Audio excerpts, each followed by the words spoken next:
All right, now we are recording. Make sure. Man, that sounds. I'm so excited about how good it sounds because I originally, here's the deal. Person who, hey, here's the behind the scenes. Hey, welcome to Behind the Scenes of Say Goodnight Kevin, the very first behind the scenes of Say Goodnight Kevin. So, I bought this backdrop thing, for the back here.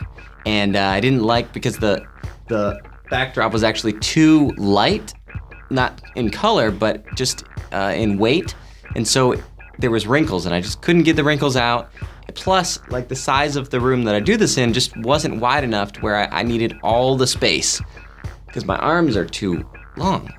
Anyway, so I was like, man, I bought this stand for the backdrop and never used it. But now, because of the way the room is built, I live in this really cheap apartment. It's not cheap as far as expenses go, but it's just cheap because I call it a one-room apartment, but in reality, just the whole apartment is one room. And so I live here in this house, which is great. I love it. As much as I loved having roommates, all my roommates that I ever had were really great people, but nothing compares to just living on your own. Where was I going with that?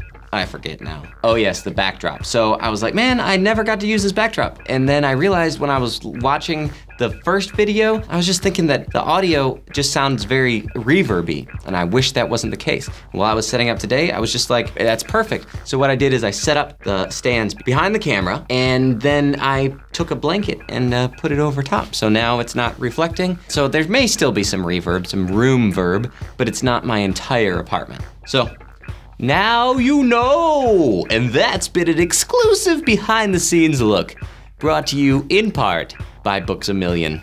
It wasn't brought to you by Books A Million. I wish it was though. Books A Million, if you're out there watching this, you, Juicy Juice, really anybody who sponsored Arthur, I'll take you on as a sponsor. And, of course, by viewers like you. Good night, everyone.